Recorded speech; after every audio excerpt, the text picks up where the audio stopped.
ကျွန်တော်တို့ရဲ့ဒီကဒီနောက်မှာကတ်လာဒါဆိုလို့ရှိရင်ဒီရှေ့မှာသုံးနေတဲ့ screen တွေအကုန်လုံးကိုဒီမှာလည်းကြည့်လို့ရတယ်ဒါပြောမယ်ဆိုလို့ရှိရင်ဖုန်းတစ်လုံးနဲ့နှစ်ယောက်ကြည့်ပြီးသုံးကြည့်နှစ်ယောက်ကြည့်ချင်တယ်ဆိုလို့ရှိရင်ဒီမှာဒါဆိုလို့ရှိရင် YouTube အဲ့လိုမျိုးဒါကအဲ့လိုမျိုးလည်းကြည့်ပြီးတော့သုံးလို့ရတယ်ပြီးတော့ဒီမှာပို့ပြီးတော့အထောက်အကူပြုသွားတာဘာလဲဆိုတော့ကျွန်တော်ကင်မရာနဲ့ပေါ့နော်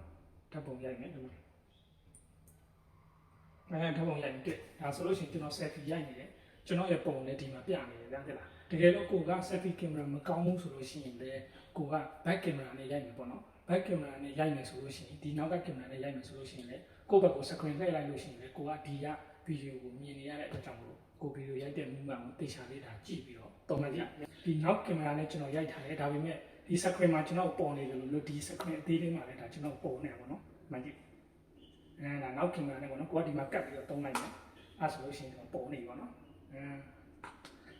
ဒါ video ရိုက်တဲ့ခါကျလို့ရှိရင်လုံးဝသုံးတယ် screen အသေး size လေးပေါ့နော်ဒီ screen အသေး size လေးကိုဖုန်းနဲ့ချိတ်တွဲပြီးတော့သုံးပြီးတော့ပေါ့နော်ဒီမှာအကုန်လုံးဒါကျွန်တော်တို့ကင်မရာဓာတ်ပုံတွေပါရိုက်တဲ့အခါကျလို့ရှိရင်ဒါ screen တစ်ခုအနေနဲ့ကြည့်ပြီးသုံးလို့ရတယ်ဗျာဒီဖုန်းရဲ့နောက်မှာကျွန်တော်ကကတ်လိုက်မယ်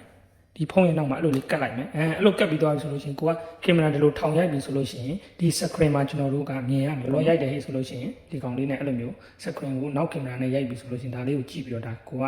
အမူအရာဗီဒီယိုရိုက်တဲ့ပုံစံဒါလုပ်လို့ရတယ်ပေါ့နော်သူ့ရဲ့ဥစ္စာလေးနဲ့ကျိုးနေပါနဲ့အကုန်အစုံပါတယ်စုံလင်ပါတယ်ဗျာ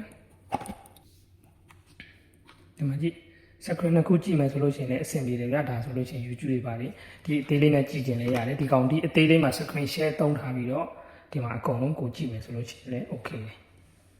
ဟဲ့လားလုံးဝမိုက်ပါတယ်